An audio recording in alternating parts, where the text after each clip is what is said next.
Good morning dear student. हम आज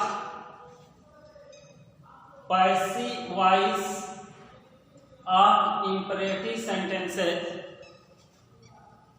बनाना सीखेंगे। तो सबसे पहले इंपरेटिव सेंटेंस किसे कहते हैं? इंपरेटिव सेंटेंस वे होते हैं जिनसे ऑर्डर, एडवाइस या रिक्वेस्ट का भाव प्रकट होता है, उसे हम इंपरेटिव सेंटेंस कहते हैं। जैसे स्टैंड अप, खड़े हो जाओ, या आपको ऑर्डर दिया जा रहा है। दूसरा बोल दो ओपन द डोर, दरवाजा खोलो, ये भी आपका क्या है? एक ऑर्डर है। सजेशन में या एडवाइस में जैसे मैं बोल दूं कि हेल्प द पुअर, गरीबों की सहायता करो, गरीबों की मदद करो। लव योर कंट्री, अपने देश से प्रेम करो। ये सब आपका क्या है? एडवाइस है, सलाह है। आप रिक्वेस्ट का भाव, जैसे मैं आपसे कहूं please give me your pen, कृपया मुझे अपनी कलम दीजिए। देखिए मैं आपसे रिक्वेस्ट कर रहा हूं, ये विनती है। तो इंपरेटिव सेंटेंस वही होता है जिससे ऑर्डर का यानी आदेश का, एडवाइस का यानी सलाह का, या रिक्वेस्ट यानी विनती का भाव जिससे प्रकट होता है, वो क्या होता है? Imperative sentence. और आप जानते हैं कि इंपरेटिव सेंटेंस में सब्जेक्ट यू हमेशा छिपा रहता है। जैसे मैं कहूं कि स्टैंड अप, खड़े हो जाओ, तो मैं तुम्हें कह रहा हूं, तो यहां पर यू छिपा हुआ है। और सेंटेंस वर्ब की फर्स्ट फॉर्म से हमेशा स्टार्ट होता है। अब आइए इंपरेटिव सेंटेंस के एक्टिव वॉइस से पैसिव वॉइस में कैसे परिवर्तन किया जाता है, इसके बारे में हम अध्ययन करेंगे। अब देखिए नंबर 1 पर है imperative sentence expressing commands oblique order, यानी आदेशात्मक वाक्य जो ऑर्डर या आदेश को प्रकट करते हैं, व्यक्त करते हैं, उनकी एक्टिव से पैसिव कैसे बनेगा। इसके लिए आप देख लें कि एक्टिव फॉर्म में जो आपका स्ट्रक्चर होगा वो V1, देखिए V1 मतलब वर्ब की first form plus object plus other word, यानी इस स्ट्रक्चर में आपका एक्टिव वॉइस होगा। जब इनका पैसिव वॉइस बनेगा तो आपका स्ट्रक्चर देखिए, इसमें लेट को अपनी तरफ से लगाया जाता है या लाया जाता है। तो लेट शुरू में आएगा पैसिव वॉइस में, प्लस ऑब्जेक्ट लिखेंगे, उसके बाद बी लिखेंगे, उसके बाद वर्ब की third form plus other words. अब आइए एग्जांपल्स देखते हैं। पहला है एक्टिव वॉइस है, देखिए, और इधर पैसिव वॉइस आपका बनेगा। पहला है ओपन द विंडो, खिड़की खोलो, ये आपका ऑर्डर है। मैंने आपसे कहा ओपन द विंडो, खिड़की खोलो, ये ऑर्डर है, कमांड है, आदेश है। तो ऐसी अवस्था में आप पैसिव वॉइस जब बनाएंगे तो देखिए इसका एक स्ट्रक्चर है कि पहले क्या लिखेंगे आप? लेट, उसके बाद ऑब्जेक्ट। तो आप देखिए यहाँ पर ओपन आपकी वर्ब की फर्स्ट फॉर्म है, द विंडो आपका ऑब्जेक्ट है, यहाँ पर सब्जेक्ट यू छिपा हुआ है।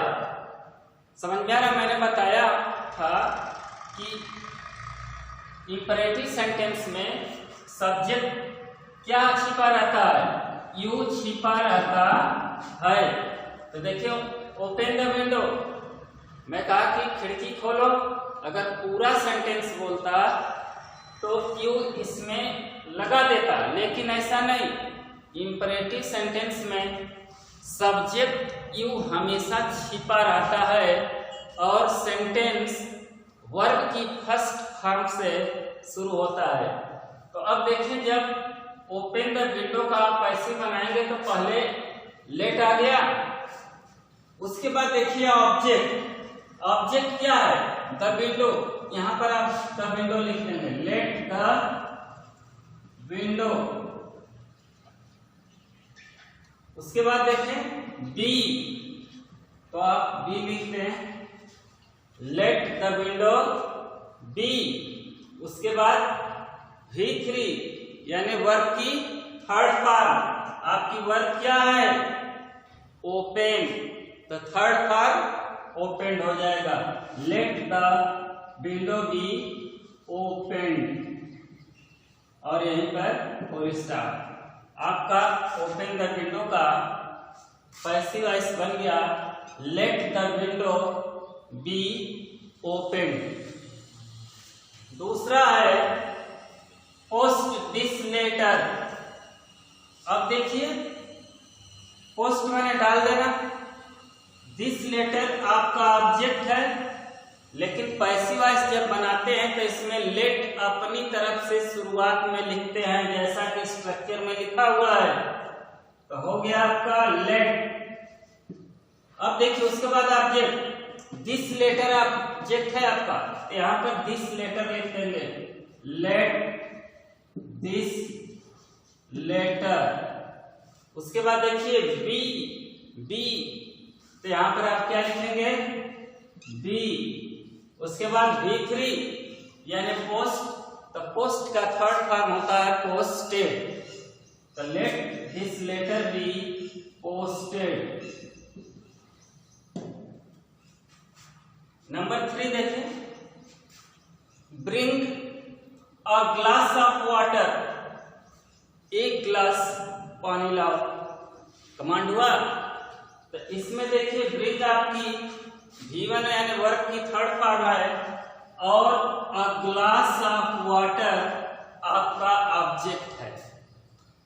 तो पैसिव वॉइस में हम लेट से शुरू करते हैं, तो लेट यानी पैसिव वॉइस जब हम बनाते हैं इंपरेटिव सेंटेंस का, तो शुरुआत में क्या लिखते हैं, लेट। उसके बाद देखिए ऑब्जेक्ट, अब इतना ऑब्जेक्ट है, अ ग्लास ऑफ वाटर, आप लेट के बगल में तुरंत लिखेंगे, let a glass of water.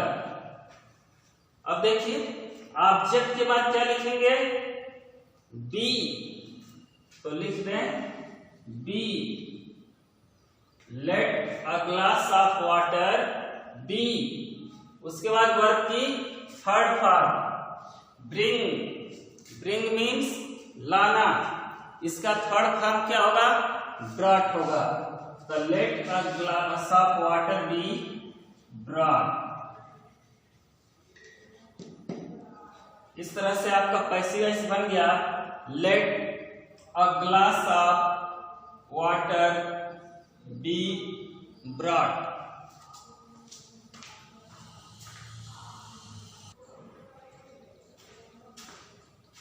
Number B, जब इंपरेटिव सेंटेंस निगेटिव हो तो डू सहायक क्रिया को हटा दिया जाता है।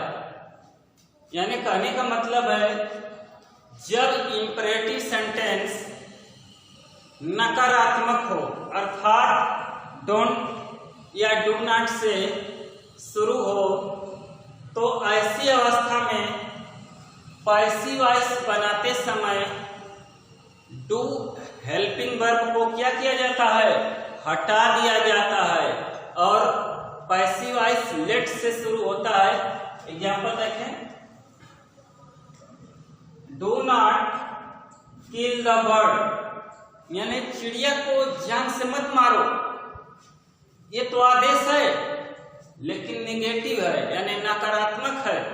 तो ऐसी अवस्था में हम डू को हटा देते हैं और सेंटेंस आपका पैसिव वॉइस लेट से शुरू होगा। लेट अब द बर्ड, यहां पर लिख देंगे लेट द बर्ड, उसके बाद नॉट, उसके बाद बी, यानी बी के पहले नॉट लगेगा, ये ध्यान रखें आप। Let the bird not be, उसके बाद वर्ब की थर्ड फॉर्म किल्ड हो जाएगा। इसी तरह से दूसरा एग्जाम्पल है do not abuse Ram, Ram को गाली मत दो। ऐसी अवस्था में आप डू को हटा देंगे, सेंटेंस को लेट से शुरू करेंगे। लेट, अब राम को लेट के बगल में लिखेंगे लेट राम, फिर नॉट, उसके बाद बी, बी के बाद वर्ब की थर्ड फॉर्म आती है इसलिए अब्यूज्ड हो जाएगा, अब्यूज्ड। तो आपका ये पैसिव वॉइस बन गया let Ram not be abused. अब नंबर सी है इंपरेटिव सेंटेंसेज एक्सप्रेसिंग एडवाइस, यानी आदेशात्मक वाक्य जो एडवाइस मीन्स सलाह को व्यक्त करते हैं। ऐसे सेंटेंसेस की एक्टिव से पैसिव वॉइस कैसे बनाई जाती है, आप इसका स्ट्रक्चर देखें। एक्टिव फॉर्म में आपका आएगा पहले V1, उसके बाद ऑब्जेक्ट, उसके बाद अदर वर्ड्स रहेंगे।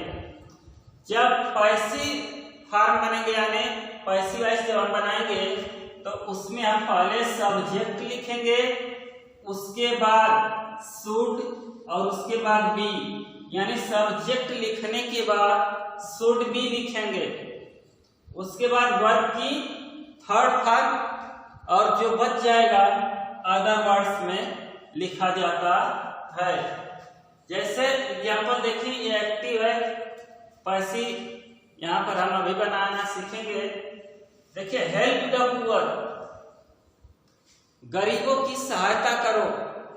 ये देखिए आपको आदेश नहीं दिया जा रहा है, सजेशन दिया जा रहा है, एडवाइस दिया जा रहा है। तो ऐसी अवस्था में देखिए ये आपका एक्टिव फॉर्म है, तो देखिए V1 यानी वर्ब की फर्स्ट फॉर्म, उसके बाद ऑब्जेक्ट, द पुअर ऑब्जेक्ट है और आप जानते हैं कि वो हमेशा सब्जेक्ट छिपा रहता है। तो ऐसे वाक्यों की पैसिव वॉइस बनाएंगे, पहले सब्जेक्ट लिखेंगे, यानी जो ऑब्जेक्ट आया है उसको हम सब्जेक्ट बना देंगे, द पुअर हो जाएगा, द पुअर। उसके बाद देखिए शुड और बी तुरंत लिखेंगे, द पुअर शुड बी, और उसके बाद आपकी वर्ब की थर्ड फॉर्म आती है। तो हेल्प यहाँ पर फर्स्ट है, फर्स्ट फॉर्म है, तो उसकी थर्ड फॉर्म क्या लिखेंगे, हेल्प, हेल्प। इस तरह से आपका पैसिव वॉइस बन गया, the poor should be helped. Love the country यानी देश से प्रेम करो, सेम ऐसे ही बनेगा। आपका कंट्री ऑब्जेक्ट है तो उसे सब्जेक्ट बना देंगे, द कंट्री, ये आपका सब्जेक्ट हो गया। उसके बाद शुड बी आएगा, द कंट्री शुड बी। अब देखिए लव फर्स्ट फॉर्म है तो लव हो जाएगा, तो यहाँ पर आप क्या लिख देंगे, लव। तो आपका हो गया the country should be love.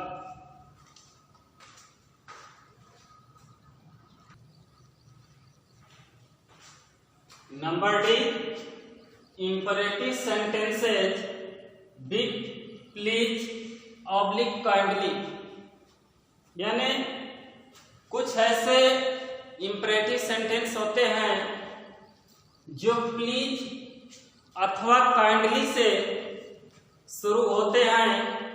ऐसे वाक्यों की पैसिव वॉइस कैसे बनती है, इसके लिए एक्टिव वॉइस का जो उनका फॉर्म होगा वो प्लीज या काइंडली से शुरू होगा। उसके बाद वर्ब की फर्स्ट फॉर्म आएगी plus object plus other words. ये आपका एक्टिव फॉर्म है। जब उनका पैसिव फॉर्म देखेंगे यानी पैसिव वॉइस का स्ट्रक्चर देखेंगे तो उसमें आप प्लीज अथवा काइंडली के जगह पर हम क्या लिखेंगे, यू आर रिक्वेस्टेड टू। और जब लिख देंगे यू आर रिक्वेस्टेड टू तो प्लीज अथवा काइंडली को हटा देते हैं। और उसके बाद V1 यानी वर्ब की first form plus object plus other words आएंगे। साधारण शब्दों में हम कह सकते हैं कि प्लीज अथवा काइंडली को पैसिव वॉइस में हटा देते हैं और उसके स्थान पर क्या लिखते हैं, यू आर रिक्वेस्टेड टू।